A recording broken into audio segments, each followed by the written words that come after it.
Tu lo le tu ai anu le aso. Le tu o le vavau, le tu o le whakavau. Tu lo tangata o le whenua.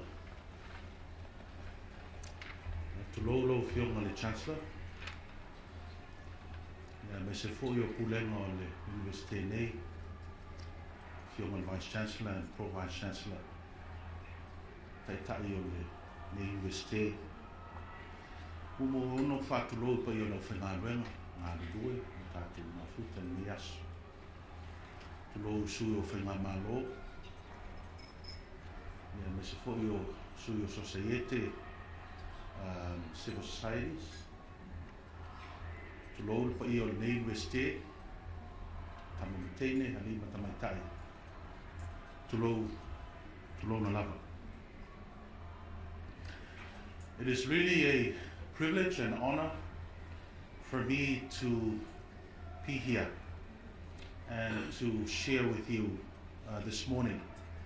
I am not really sure if I'm delivering a lecture. I cannot lecture because I'm in the midst of, I see here most of my mentors. So I cannot lecture my mentors. I see here Dr. Sailau, Ali Rafiti, and also many others, some of my mentors, Hiapopa and all others who are here with us. So I'm not actually here to lecture, I'm actually here just to tell my story. I learn from a lot of people. I see also my other mentor, Faye, been reading, been following her work for a very long time. These are most of the people that shaped my work as of today. So I'm here just as a child of the whenua, just to share my own story. And wherever we meet in that story, hopefully that will have a conversation and for me to learn from that story.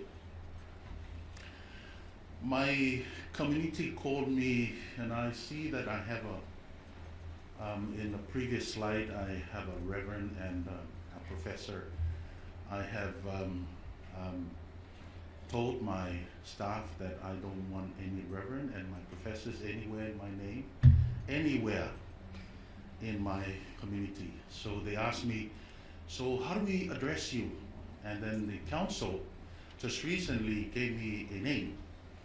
And that name is Manufolau, which is, we don't call myself as the Vice Chancellor, I call myself, and my community, they call me the Manufolau, which is the Niuean language for the cyclone bird.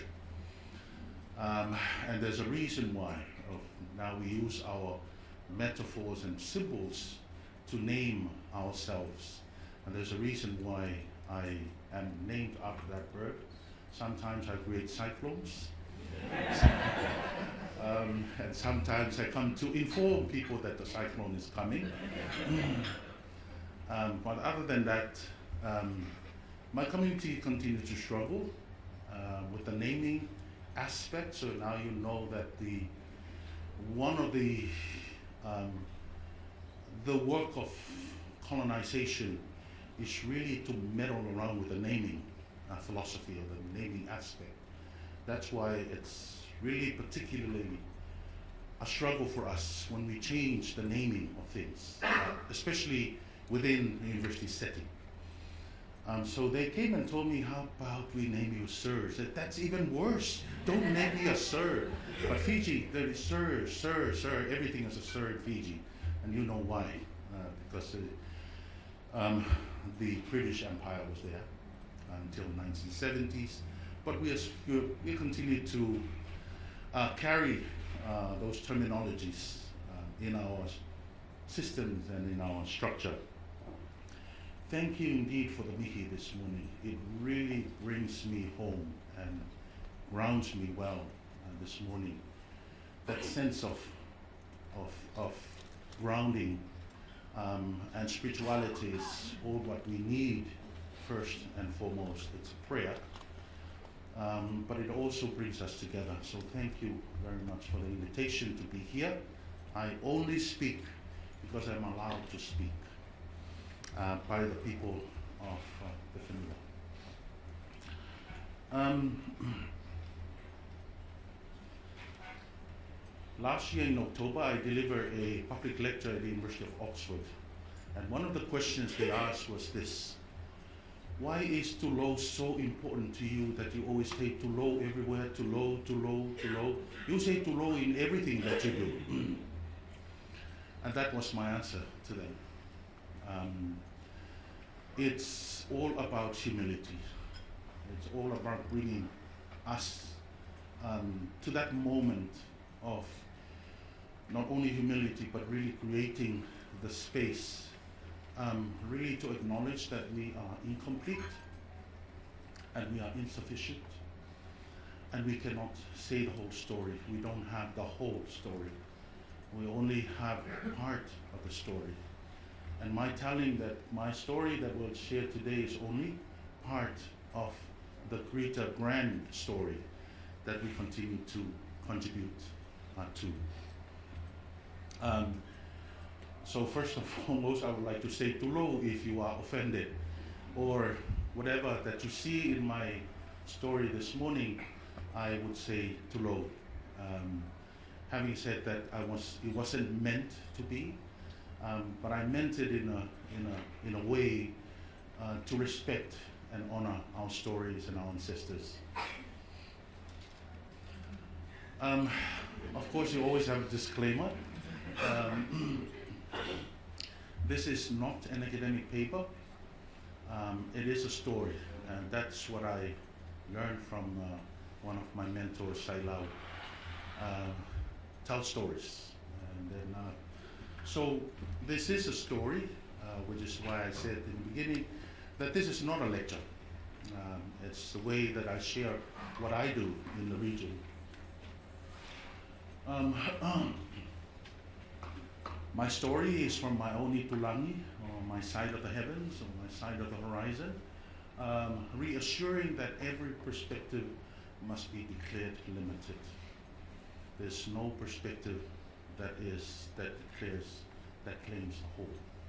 All perspectives are limited. And there's no perspective that captures what we call the truth with the big T. Of course,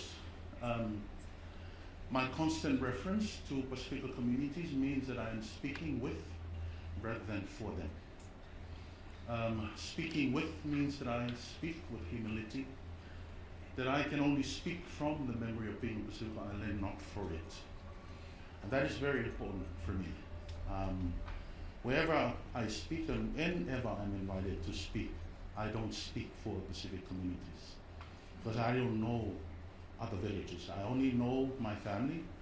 I only know some of my villages that Lemoa was talking about. I don't know all the villages in Samoa. That's a limitation on my perspective. And that's a celebration that I have. It's not a weakness, it's a celebration, it's a strength. So I only speak with my communities. Even my own village community, my family, I don't speak for them, but I speak with them. The term Pasifika, as we now use in our Pasifika Communities University, means a new awareness. We don't really meddle with the geographical, debate that we have. We all respect, whether it's Moana, whether it's Oceania, whether it's Pacific, whatever words that we have, I think they all contribute to the richness of, but we don't have a monopoly of naming Pacific. We are so diverse, so diverse, that we cannot monopolize the naming of the Pacific. The way that I name my institution or college, the council has named our institution is to use the word Pasifika, throw it back to the colonizers and say this is what we are doing now. Pasifika means a new awareness. It's a new whole of life awareness. It means that it's a movement, not so much a university in sense of bricks and mortars, but a university in terms of movement. We are moving to a new kind of awareness, and that's what we are actually pushing at the moment. Um, so I don't have the answers to everything, and that's a blessing, because I don't know everything, so therefore I don't have the answers to everything. So those are my disclaimers. But the last one, I want to share with you that I am not a philosopher by training, or philosopher in the terms of philosopher in the Western idea of the word philosopher. This is because I am a living philosopher. I learned when I was young. In my engagements with my own family, my land, my people, my vanua, everything. We learned and we moved with philosophy. So in philosophy, in that sense, which I'll be talking about, that we are all philosophers in that way. Not in a Western kind of philosopher, that we sense that we have this ideal sense of the world. So I'm not a philosopher in that sense. In case you ask me about other philosophers around the world, of course I took a lot of secular philosophy, Greek, whatever kind of philosophies, I know a lot of them. I learned a lot of those philosophies, Western philosophies. But then it was there, in my own learning, that I found out that there are gaps. And what I will be talking about this morning is that I'm not rubbishing, or I'm not saying that Western philosophies are bad. No, not at all. I'm saying that some of these philosophies were built for a different context. They were not created for all contexts. But the problem is that when we take a philosophy that was created and tested in a different context and apply it to all contexts, and that's when the issue came forth, especially that. So, my position. I want to put up my thesis way in the beginning of this Talanoa. If we want to change the story, change the foundation of the story. We cannot just simply change the lines of the story or the script. We need to look at the foundation of the story, and I'll tell you more about it. But it's part of my life. I grew up in Savai'i, island of Savai'i. I grew up in a land, about 700-acre piece of land. My family is a farming family. I come from a cocoa farming family.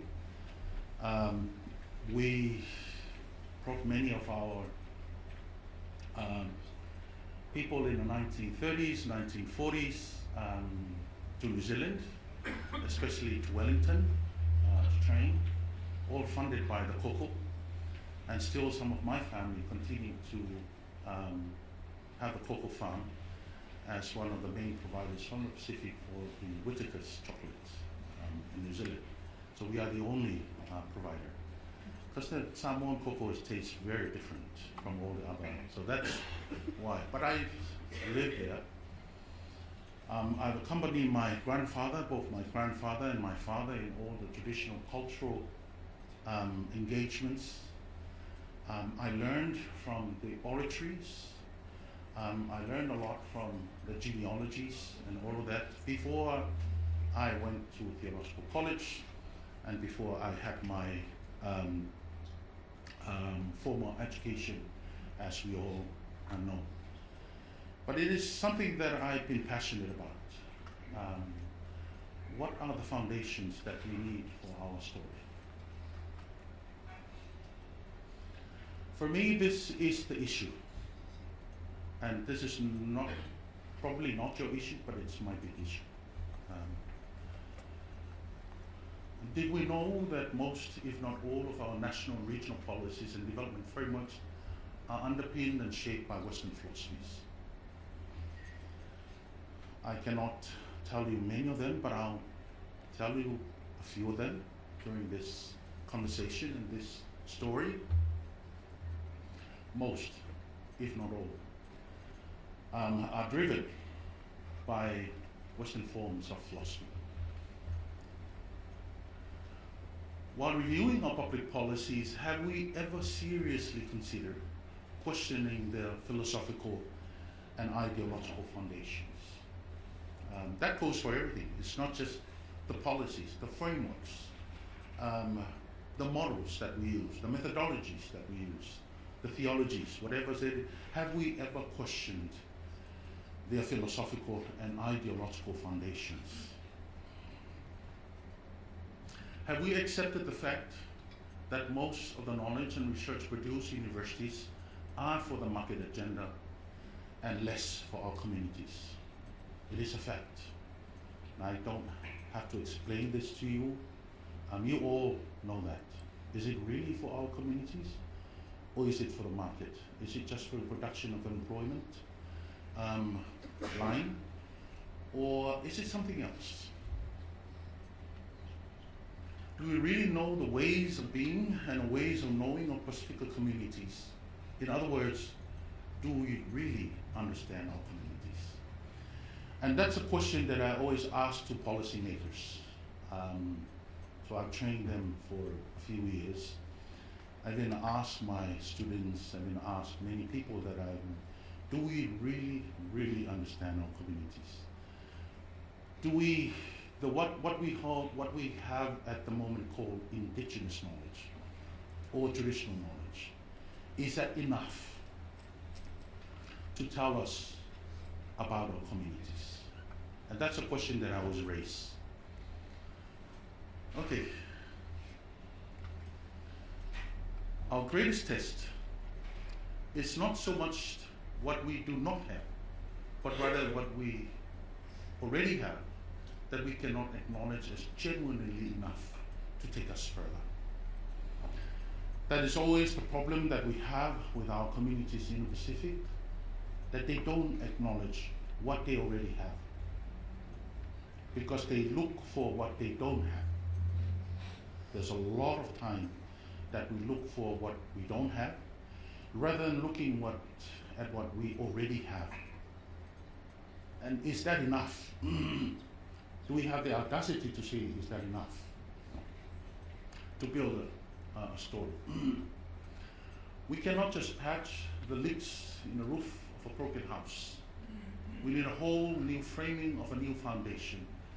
The question is, are we Pacific enough to discern the difference between an artificial foundation and one that is built from the wisdom readily available in our Pacific household? And I think Lefionga Lelifano would know more about this because he's a professional architect. He can tell us more about whether an artificial foundation is enough when we build our house of being.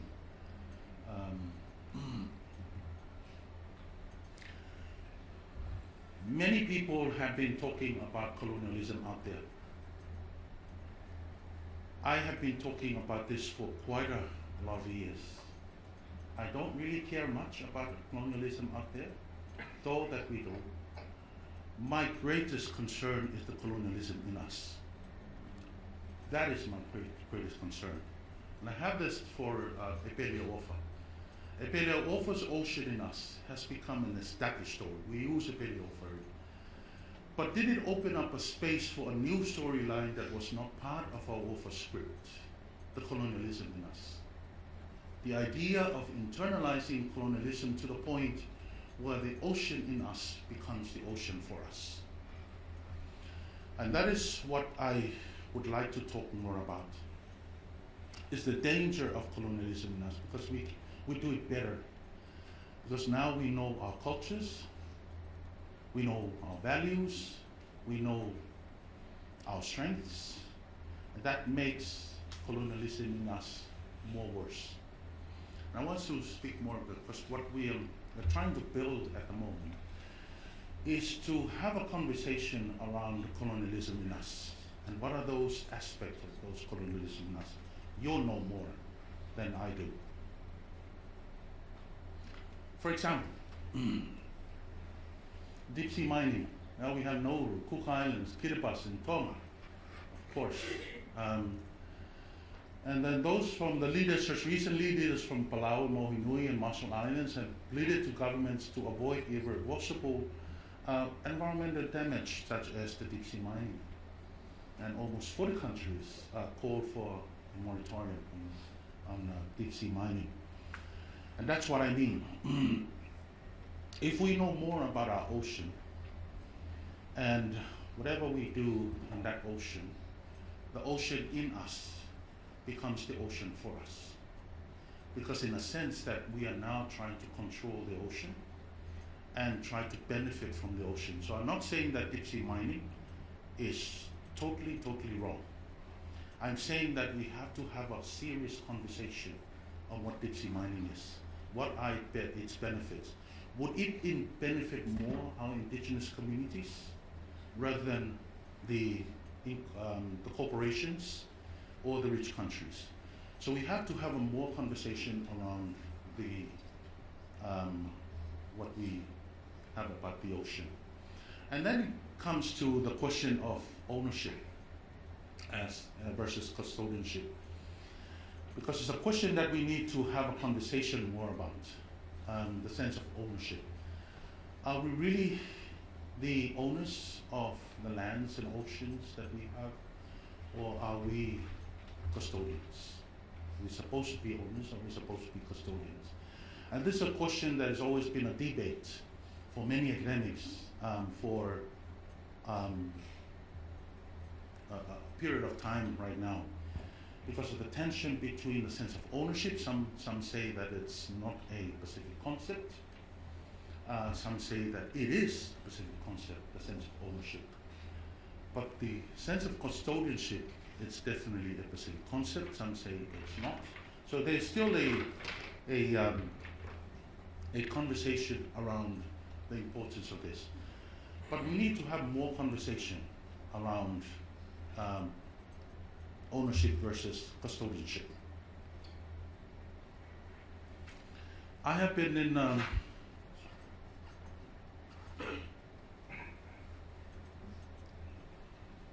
decolonial space for almost 30 years in my own work. I'm asking the question, it's a question that I always ask when I have lectures, also to my own students. Is decolonization still working? Though that we have a lot of work going into the idea of decolonization. We decolonize our language, our systems, our education, our curriculum, whatever decolonization that we have, which is really important. I'm just going to bring up some of the gaps. We all know the strengths of decolonization, but there are some of the gaps that we need to seriously look at, whether they are gaps or weakness, or probably they are strengths that need to be strengthened. Decolonization, we're too fixated on social immoralities and vulnerabilities, the colonialism out there. We're so fixated on saying change the system, change the social structure, change everything, change the policy, change the constitution. We are so fixated in that narrative at the moment. We have a lot of protests, and they are really good protests. They're very important because they are all part of the democratic system. But it has also created a victim's narrative that camouflages personal immoralities that contribute to social evil. And that, to me, it's something that we need to talk more about. As we continue to fight for a democratic system, fight for freedom, which are all important aspects and principles of our democratic system, of our lives. But also to the extent where we are lost in saying that we individuals also hold that carry those sense of immoralities in ourselves. And we're trying to create a victim's narrative that we are not part of the problem. But we are all part of the problem. I'll give you one example of this. When we talk climate change in the Pacific, we always say that the Pacific contributes less or none to the climate narrative, which is not true. We contribute a lot to the climate narrative, to the climate change. It's not about numbers. It's not about how much we contribute to the climate change study. It's about the attitude. It's about the whole mindset that we are contributing to the idea of climate change. So we cannot hide behind the social immoralities of what we call climate change. We are also contributors to the climate change, and we cannot say that we are victims of the climate narrative. We have been contributing to climate change for a very long time. And we need to balance that narrative. Of course, we need to call into justice all the corporations, and we all know, who are contributing to climate change, all the rich countries and all that. But that's very important. But we must also never forget the other side of the story is us. That has always been part of the climate issue. We lack structures that encourage self-reflection, and we try to do that in our institutions, in our education system. Not sure if it does work. We call it evaluation, whatever, course evaluation, whatever systems that we put in place. But do our governments, our political systems, our education system, whatever system, do we put in place, is it in place, structures that encourage self-reflection, reflecting on your own evils that you're contributing to the world, your own immoralities that you're contributing to the world, if those are the correct words to use, because they are also the words that are used by colonizers, immoralities and evil. But it's the idea of social sin or ecological sin. It comes in the theology. I think my brother Mike Mawson will know more about that, of especially the idea of the social ecological impact of the sins that we commit. But the importance of self-reflection is very important. And then we have created an angry generation that lacks self-assessment. And I see this a lot. And I tell my daughter is one of the well-known climate activists. She's been around, she's been to the UN, all over the world, speaking about climate change. One time she came back from a trip to Geneva, sat down with her in a lunch and said, "Do you like what you're doing?" Hopefully there's no cameras here because I said, "Do you like what you're doing?" Yeah. "Are you speaking on behalf of our communities?" Yes. "Do you feel that it's a correct thing to speak on behalf of the community while you never lived in those communities?" Yes. And then she was stuck. And she said, "This is how I can help you. Go to Samoa, whether you want to have a Matai title, go and live there just for 6 months, experience for yourself what you want to do, and then come back." So she went to Samoa, had a Matai title, lived in Samoa. Now it's her third year living, or going to the fourth year. She liked it there, and she's not angry anymore.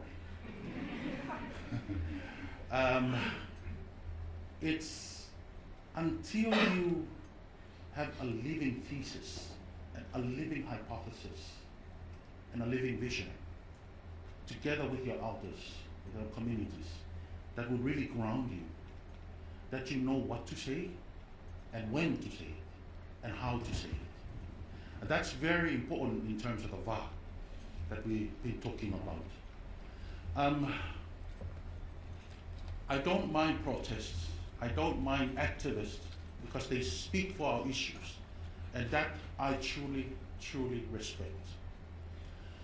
But we must also come to the idea that we need to mentor and guide our young generation to the idea of really grounding, having a firm foundation for them, so that when they speak with the communities, because they live with the communities, they know the communities.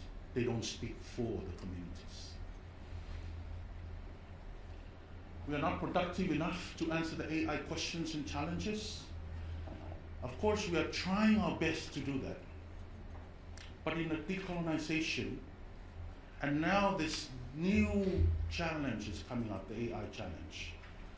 How are we dealing with it, that AI challenge? Just yesterday, a news was put out by Fiji TV, that someone produced a similar session of the news that was on TV 2 days ago, but it was reproduced from AI, using the same person, same vocal, saying different things about the government. But it was not that person. It's on the news. These are the challenges that we are facing at the moment. I'm not an AI person, but both exciting that we have now this tool, and if you look right now, is that the way I produce my flyers there are AI. So I'm using AI just to help out. Because I don't know how to produce any flyers or anything. So I've asked my IT people to help me, so I did it myself and say, wow, I now can do use the AI, but that's all I can find and go. So AI is another big thing. We're focused way too much on critique of power and less on responsibility of power. And that is, to me, is very important. While we focus on decolonizing power, that, for me, needs to be balanced with the responsibility of power. And we need in our education system, in our research system, to contribute to that. How are we becoming responsible people who are responsible for articulating what kind of power, what kind of leadership that we need to have. We created an ideology that assumes that every relationship is a power struggle. And that's the idea that some of the either activists or whatever they call themselves, that every relationship is a power struggle, but not all relationships are power struggles. Other relationships are emotionally intact to land. Other relationships, which is why there's a lot of issues in most of the relationship. We have all our relationships, but not every relationship is a power struggle. We oversimplify reality and condemn everything to the point where nothing positive comes out of this world. There are a lot of positive things that are coming out of this world. There's a lot of positive things coming out of the West, supporting the movements of indigenous people. There's a lot. But we need to see that that not everything is bad. There's still hope in the world. Decolonization more fashionable and profitable. I like this one. It's becoming more fashionable and profitable academic exercise. It's becoming more theoretical and highly elitist. And we need to guard ourselves against this, especially in educational research institutions, because it's becoming more and more elitist, the idea of decolonization, the theory of decolonization. We have created a world of possibilities and less a world of responsibility. That moves up to the idea of power as well and responsibility. It's a mouthful of things, but as you say. So now I start with my story. I finished that other story. So I'll start now with my story. I lead the Pacific Theological College, the oldest regional university in the region. We came to life before the University of the South Pacific. 1965 it was established. It's now 60 years this year. We were driven by a narrative called the unity in the body of Christ. And that was the vision that was behind in the past 60 years. And in 2017, we tried to change that narrative, that vision, from the unity in the body of Christ, which is more Eurocentric, more churchy, more faith-based, which is still fine. But we wanted something holistic, something broader, something that is concerned about not just the faith aspect, but also the political, economic, ecological aspect of Pasifika. And in 2017, the Pacific Churches, Conference of Churches, or the four Pacific Churches in the region, we approved what we call the Pacific Household of God framework. And now it looks at the whole Pacific as a household, as an aima, as a whenua. So it really challenges these artificial boundaries between Micronesia, Melanesia, because we don't really use those anymore in our Pacific churches. We just use Pacific household. We don't refer to you're from Melanesia or you're from Micronesia. We just say we're all from the Pacific household. And it challenges that. 2018 it was approved by the Pacific Conference of Churches Assembly that was held in Auckland. And since then, we drive in that household framework that we have. So most of the time I use household, not the Eurocentric household, but the AIMA household. The household that includes everything, land, ocean, ancestors, spirits, everything. And in 2017, we were instructed to develop relationality as the approach to develop the new story under the household. So we published those two books. Those two books gave the conversation on how to articulate the Pacific household from a church perspective, but also from cultural indigenous perspectives. So relationality became the approach. How do we approach Pasifika household? We had the Reweaving the Ecological Map initiative by my institution together with USB and also with PCC, Pacific Conference of Churches. We called the first book was From the Deep, Pasifika Voices for a New Story. That is about 100 plus voices in that book, calling for a new story under the Pasifika household. It's online, it's available online.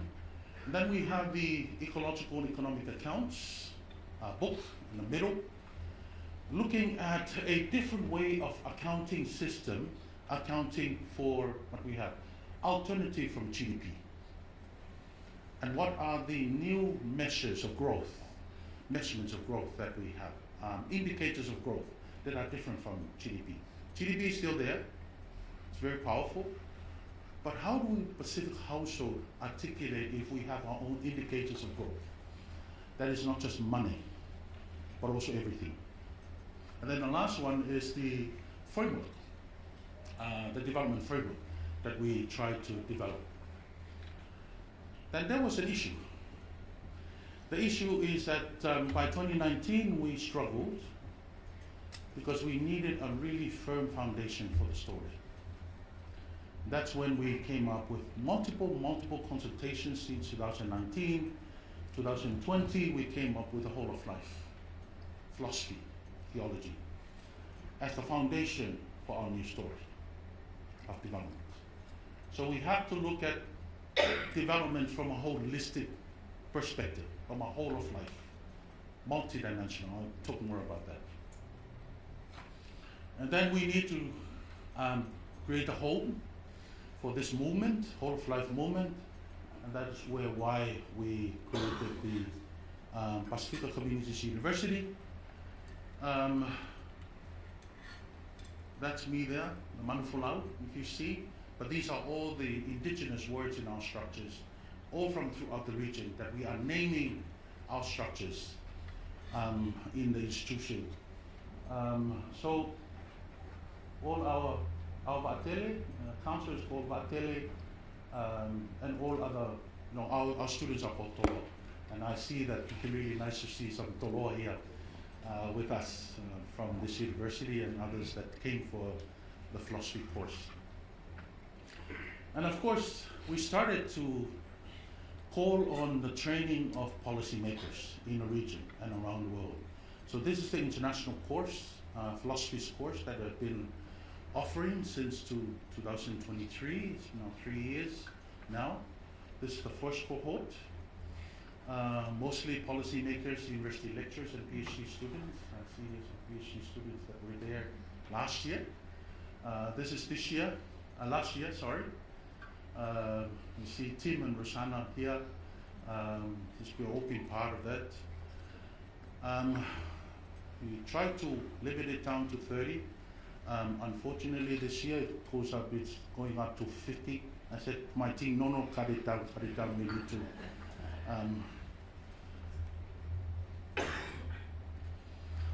This is the master narrative that we've been dealing with. The master development narrative. It's up to you. I try to articulate in 4 theses or 4 pillars that I see really influence many things in our work.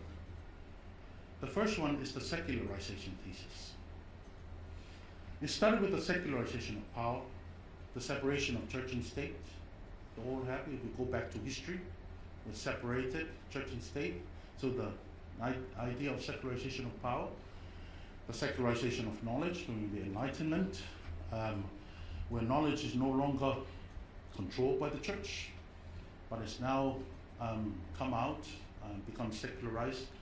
And then the secularization of cultures, that's during the scientific, where our cultures become subjects of research, really secular research that we have. So that's the sort of beginning of the secularization thesis, that it's still part of the narrative that we have today. It's the tension between the secular, spiritual, all of that, the secularization. We have secularized institutions like education institutions.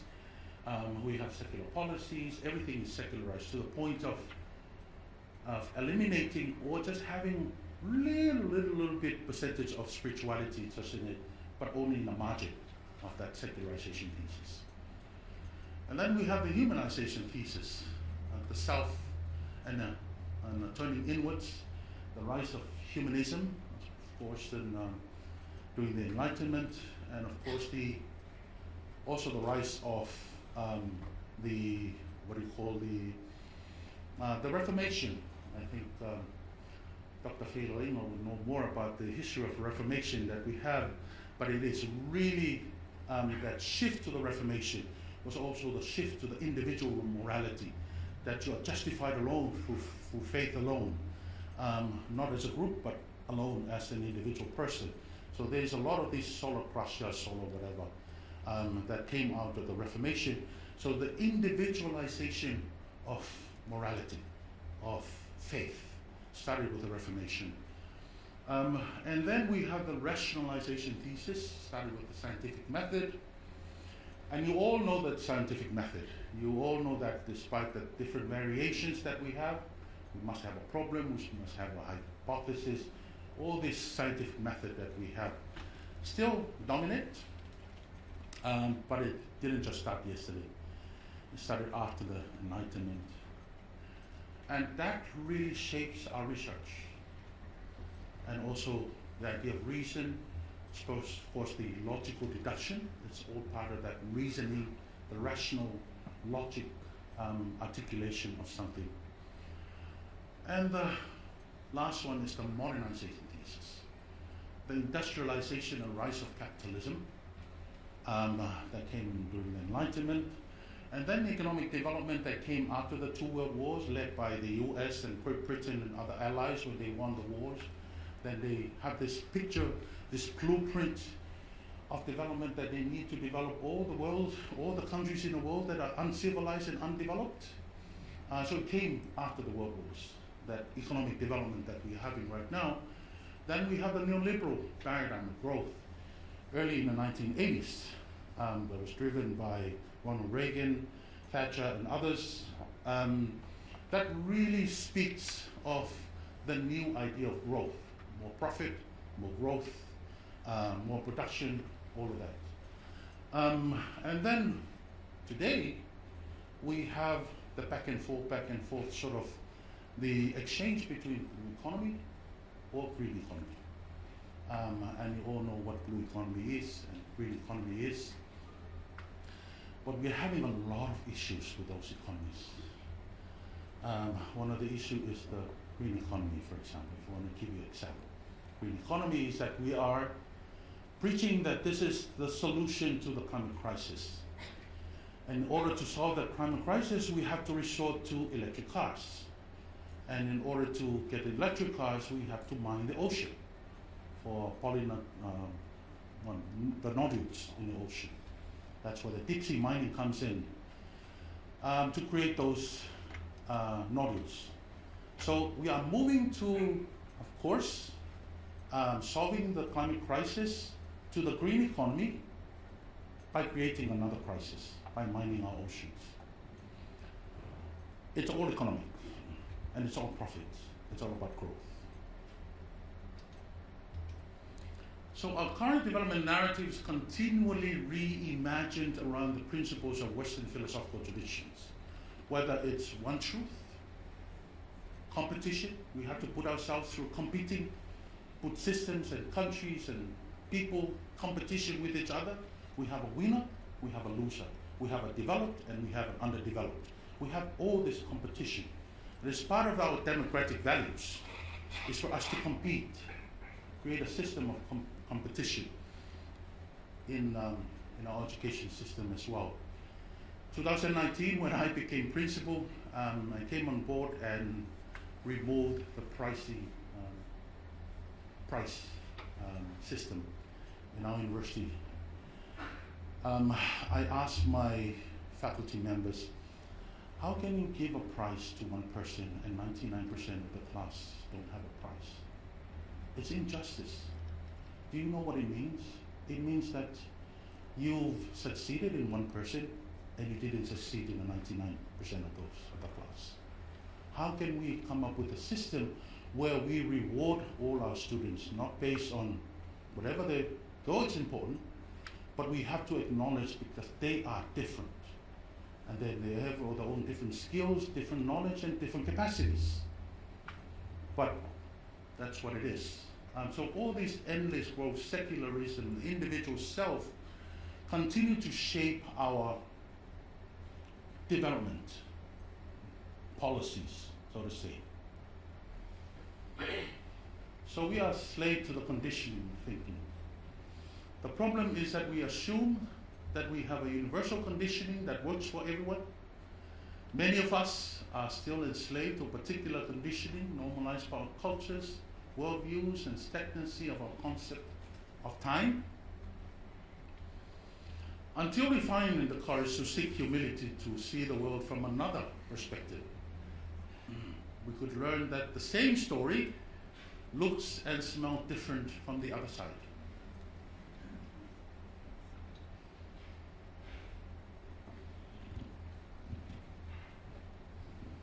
So I'll just pass through very quickly on some of the main points of Western philosophy. You all know. Part of that is that the starting point is the world of the individual. The world of the rational is individual. Rational thinker, the thinker who will think individually about the world. So the collective and community rights are all secondary to the world of the individual. Truth or justice is achieved as a result of logical deduction. We cannot have both true and false. We cannot have both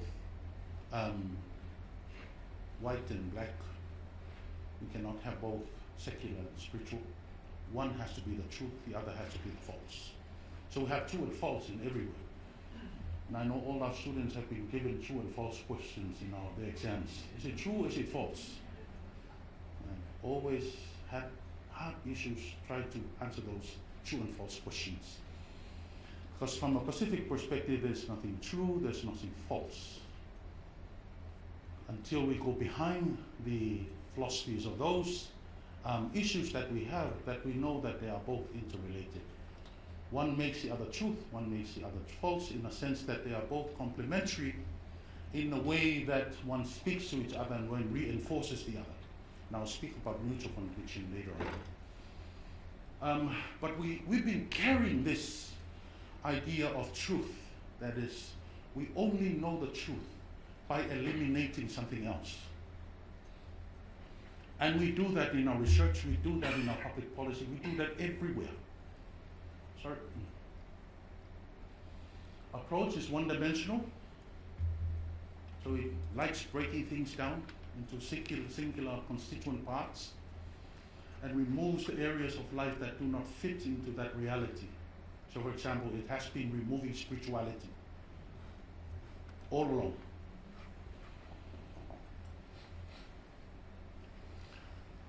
We view reality in competing contradiction where parts are put into competing to find the primary truth. I told you this before. This is how we see things. We always see economy over ecology. Economy has to use ecology in order for economy to become ecology. Secular security over spiritual security. We don't care much about spiritual security. We talk a lot about security in the region, but we care less about spiritual security in the region, which is the core security of Pasifika people, which is the starting point of security for Pasifika people. We care a lot about cognitive learning, the left brain, over social emotional learning, the right brain. And we do that a lot with quantitative and qualitative. Quantitative more the left brain, qualitative more the right brain. And we split them as if they are different, but they are interrelated. Very, very interrelated, the two. Theory over practice, we have the rights, individual entitlements, over ethics, the social control. This is the problem with our development narrative, that we put so much emphasis on one dimension at the expense of other dimensions of life. We brace printed documents over oral knowledge, performative, dream time, talanoa, yarning, talk story, even silence. We are so obsessed with printed materials that we forgot about this. If a philosophy is incapable of understanding and articulating the complex, multidimensional nature and multifaceted issues of Pasifika communities, then it is just another tool of oneification. And this is it's a term that I use in some of my publications, which means an analytical, ultra-reductionist approach that believes that there is only one constituent source of goodness. All other things are not source of goodness, they are source of something else. But there is one constituent source of goodness. So if it's development, that means that you know where the source of goodness comes from. It comes from the West. We're not developed, fully developed, or even wanting to develop. That everything, no matter the diverse they are, must dissolve into one reality to achieve such goodness. It denies people their difference and cultural integrity by maintaining the legitimacy of the one story, one language, the one culture, one way, and one frame of reference. And it is so, so devastating to see our students and even our policymakers stuck in this idea of oneification. It's hard to talk about other things. It's one of the things that I put in one of my books. It's the age, we're in the age of Afatoism. This Afato is the wood borer, is one of the legacies that we have in Savai. That we just gather them and then put it in a coconut, coconut pengu, and then we, about 3 hours or 4 hours, it becomes really delicious to eat. You can eat it raw, or you can fry them, but afato is one of those. But the thing about the afato is this: they stay in their own holes. They never try to penetrate or intrude another hole. So we no longer know how to mutually relate and negotiate our differences. We live in our own little holes right now. We focus more on negation of life and less on affirmation of life. Did you know that Pacific philosophy and communities, they start not with an occasion of life, but with affirmation of life? We start first with affirming the gift of the whanua, the gift of family, the gift of whatever we have. And only from there we move to the negation aspect. That's different from how we do things in our universities. We are taught first to deconstruct first, to always negate first, and then to affirm later on. That's a more Eurocentric way of learning.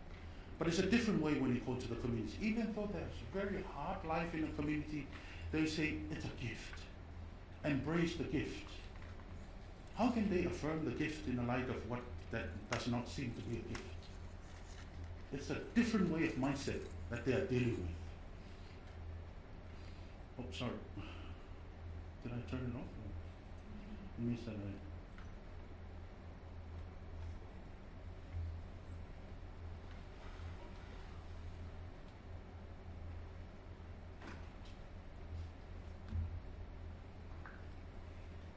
it means that oh, there we go.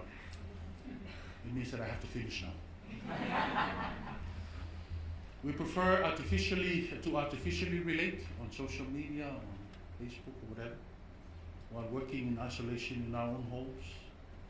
We educate to produce specialized skills to suit market demands than about collective care. We prioritize quality, budget, cost, benefits, all of those of the market. But we forget about our relationships. It's now more and more about the ego, less humility and compassion.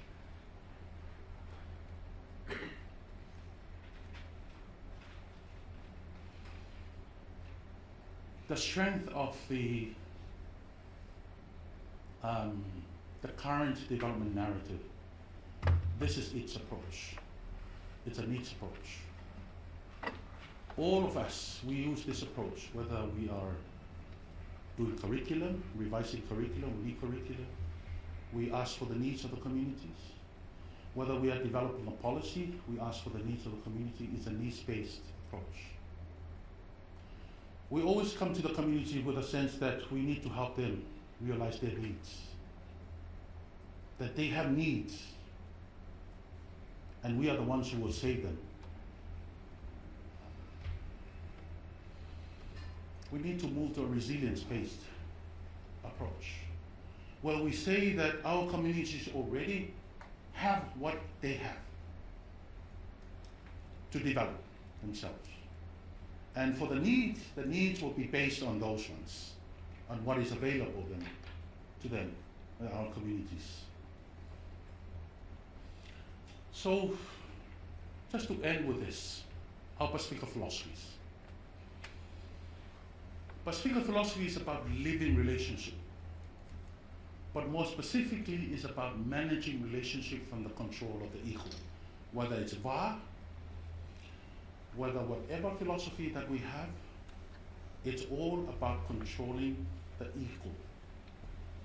That's why our forebears have put up proverbs, have put up systems and values and structures to make sure that our children grow up not to become egoistic, not to become self-praised. That's why we have systems and structures, why we have a language where you cannot praise yourself. You can always elevate the other person, you cannot elevate yourself. You always put yourself down. Because of it doesn't mean that you're failing, it doesn't mean that you're not enough. It means that you know enough in life that you have to humble yourself. But it's not just about humility. It's about struggling to control that sense of ego. Because when that explodes, we see what the world cannot control at the moment. We are so egoistic in everything, in our policies, in our development, in our research. We go and do that I wrote this book, that I wrote about this book, that all about academics, that we are the ones who hold the knowledge. Yes, with all due respect, with all due respect. But we must always be humble.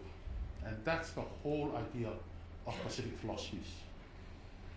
It's about maintaining these relationships, whether it's through the va, but it's about humility and it's about social control. The recent book that I just published last year, it's all about this whole of life way. It talks about this sense of humility, about this control of the ego. And we have to go back to our cultures to find these controlling mechanisms, whether it's through symbols and metaphors. That's why, for example, Tuiatua speaks a lot about allegories, about symbols and metaphors. Why? He knows very much that in the depth of our communities in the Pacific, that you cannot talk straight to your mother or your sister in a very sensitive issue. You use metaphors and symbols, and for the other person to capture that, that's not the way of hiding the knowledge, that's the way of humility. Because when you talk straight, you become egoistic. And then the power dynamics change between you and your sister or you and your parents. These are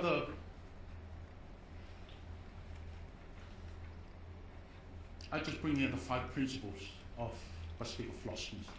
The principle of coherence, integration, mutual conviction, difference, and continuity. And I believe all of that has been articulated well. One of my, really the heroes of the va is Lili Whano. I use him a lot. And all others who are here. I'm humbled to be amongst those kind of people who have articulated. My own role is to speak in a language to kindly guide our policymakers in the Pacific on how they should articulate those things. Because all of this captures the whole of life. If you know the 5 here, you would know how to articulate what it means by the whole of life. The principle of coherence. We are in everything. We know this. We are in everything, and everything is in us. This is the kinship model of growth. We know this. We know this through the picture. The absence of embodied presence is the presence of disembodied presence. Absence. Embodied presence is everything. Once we know this embodied truth, we begin to learn that we are not the center of the world. Therefore, we must always walk humbly. As Micah 8 tells us, walk humbly with God. Always walk humbly with that which is different from us. We don't just go and preach that the land is in me and I am in the land. There's a reason why that philosophy was there. It's for you to be humble. Always be humble in the midst of the land. And for that, you will know that how to walk humbly, how to care for it, because you're deeply connected to it. The principle of integration. We are made with a consciousness that includes every dimension of life. Meaning we're made up of a relationship of multiple itulangi. And we cannot single out a itulangi and say this is the whole. This is the story. We cannot do that. The issue is that when our students and all of us come to universities, we try to compartmentalize knowledge. Economy is taught in a different department from ecology. Anthropology is different from a different department from psychology. It's the way the system is. Whatever way the system is, we go with it, but we have to make sure that all of this connect to each other. They talk to each other, and they need to.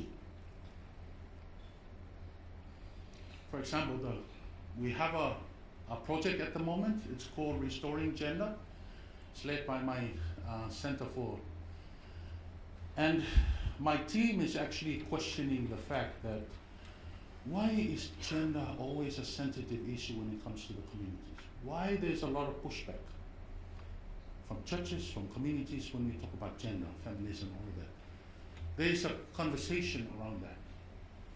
One of the reasons, out of the many reasons, is that most of the current gender narrative at the moment is driven by a rights-based approach. So that doesn't mean that that's bad or they're not good. It's very important. Rights is central. Rights is part of the gender. But when we take it to the point where rights is the centerpiece of the story, that's where it becomes an issue. Because it's not. There are other parts of the story of gender that we need to look at. And rights is part of them. Center of the story is life. Life for women, life for others, life for our LGBTQ community, life for everyone, not just for a few. Because we are dealing with the multidimensionality of life that we are never disconnected from the whole, therefore there is no easy, straightforward approach to developing our communities. There is no easy, straightforward approach. We have to deal with the complexity and multidimensionality of the communities, and that's hard. And we know how to learn it, live in the communities. You can never learn it in a university room. It's only when we go and live in the communities. Because Pasifika philosophy is a living philosophy. Security policies must be holistic. Any security without spiritual security, I talked about that later. And I brought here the straight line is only a curve by Devita Ohinoa from Tonga. He said, others see the world very differently. Others see the development as only a straight line. But when we see the development from a Pacific perspective, it's a curve. Straight line, others they see a straight line, others we see, oh, there's a curve in that straight line. Because we always see that there's family in that straight line. There's communities, there's all of that. Principle of mutual contradiction. See what Bernard said in the 1980s. That's mutual contradiction.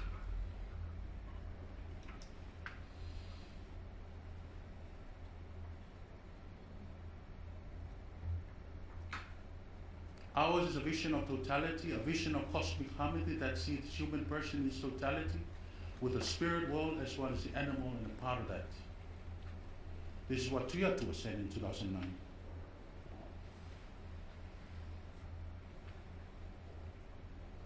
This is what Augustino said. The break-even coordinates, the tava, that stand in eternal opposition. There's always this eternal, and I like this language. This is what our very own Rafiti said. It's the equation of rights, unificating forces moving and pulling apart towards asymmetrical transformation. He can explain it well than me. But what I'm trying to assume in his mind is that I like this idea of asymmetrical tensions.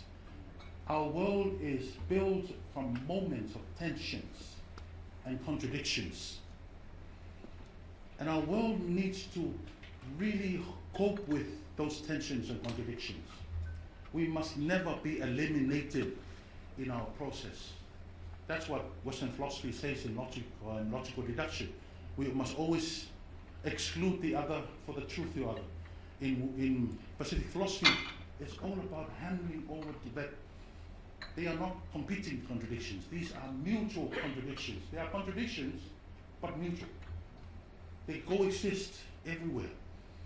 Light and darkness, communities and private and secular, they are all coexist within our lives.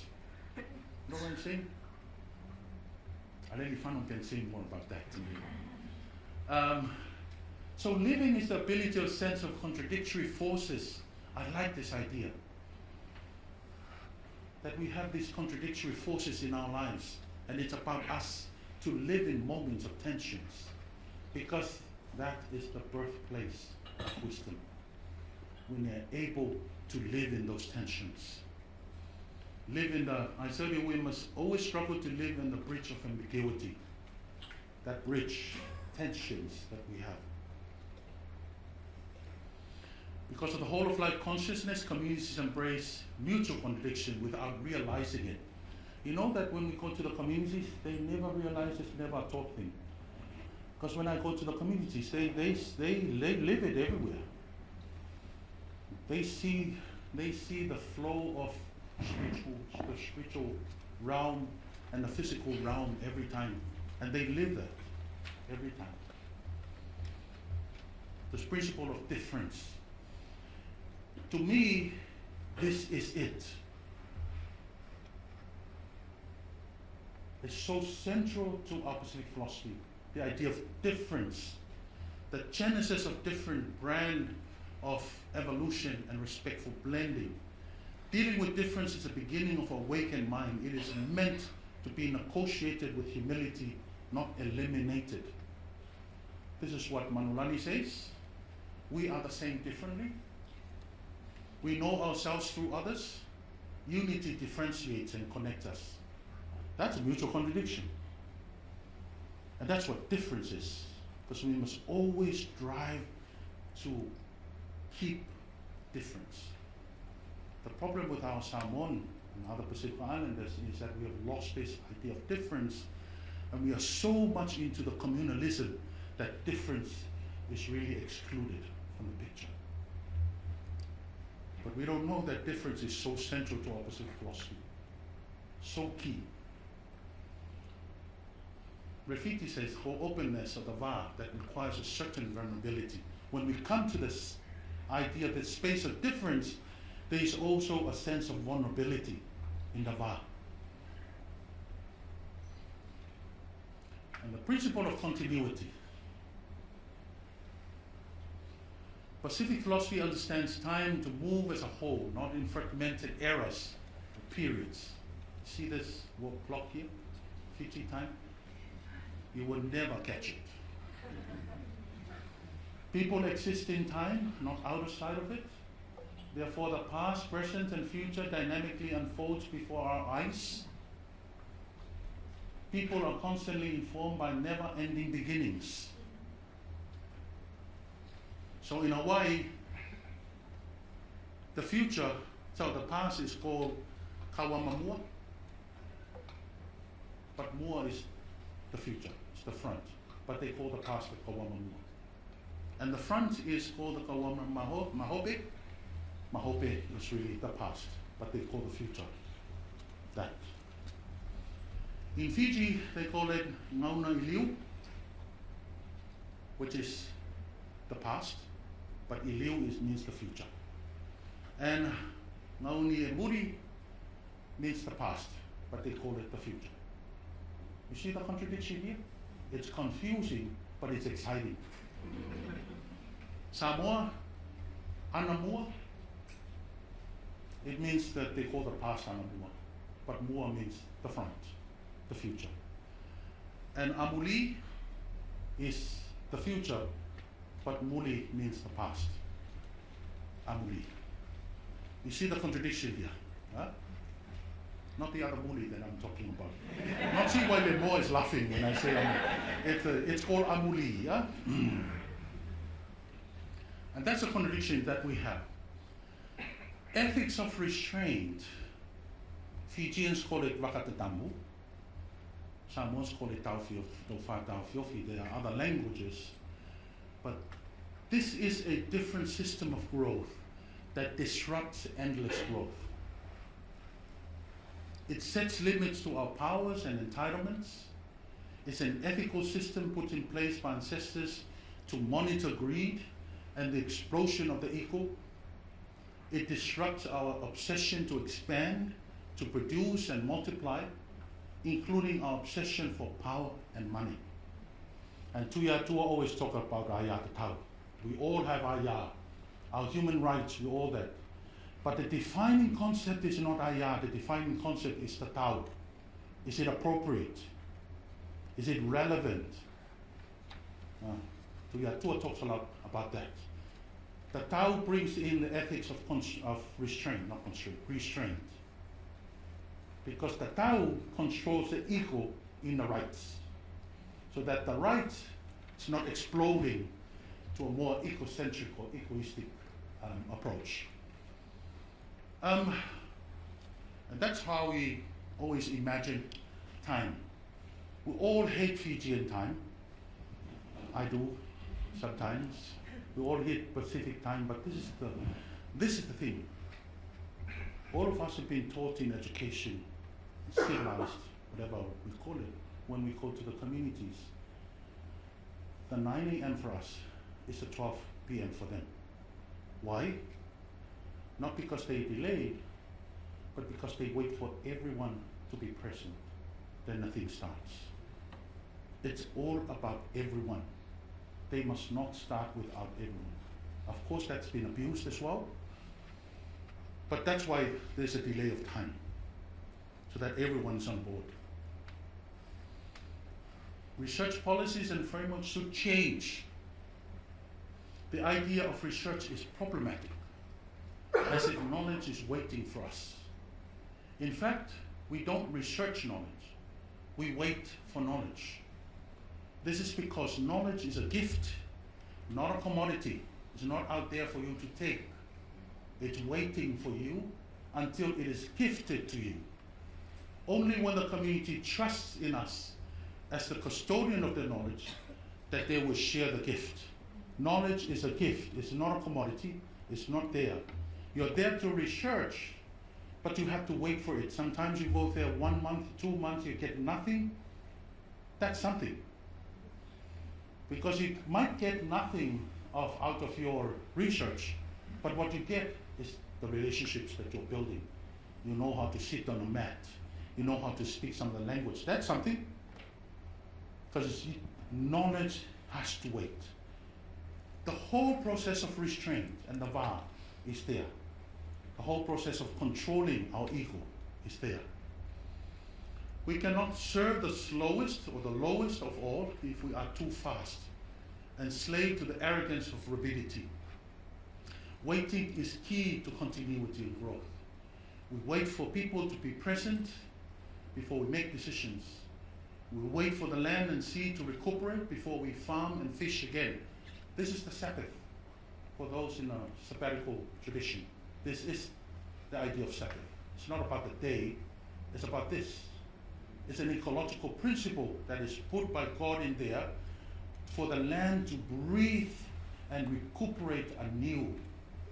That's why all these multiple Sabbaths are in the Old Testament. The question is whether donors in rich countries will be able to see this. Will our education system be able to discern from these whole of life principles that our ancestors have promoted? To end, I want to give you the challenges. The audacity to believe in what we have to develop a more holistic approach. That continues to be a challenge. Do we have that audacity to believe? The challenge to deal with donor agendas and geopolitical strategies. I know my brother Papali will say more about this. Codifying and translating communities' knowledge for policy creation and operationalization. For example, we, after here, I'll be meeting the DFAT next week. We have been starting the conversation with DFAT on developing a new development model for the Pacific from a regional perspective. Has been ongoing for a very long time, but it's a big, huge project. But one of the gaps that we are now currently finding is that we cannot go on this big project until we develop a indigenous knowledge framework, which we don't have in the region. We don't have a traditional knowledge framework in the region. So our policymakers in the region just assume that indigenous knowledge or traditional knowledge is there, but there's no guide for our policies. So we have to address all of this in a new project that we have. But the codifying and translating of this is a movement that we all need to engage with. We need regional collective action on all of this. Not one, not two, not three, but all institutions. Peace, SPC, UNDP, AUT, everyone in the region needs to work together on this challenge. And I want to leave you with this. if we are creating a new story, a new is something that I got from my Auntie Manulani. It's an old name. You see the K. If we are creating a new story, make sure it's a story that heals, that carries all that is us, that cares for the least amongst us, that includes others different from us, rooted in a foundation deeper within us, and founded in a purpose greater than us. Whakatete.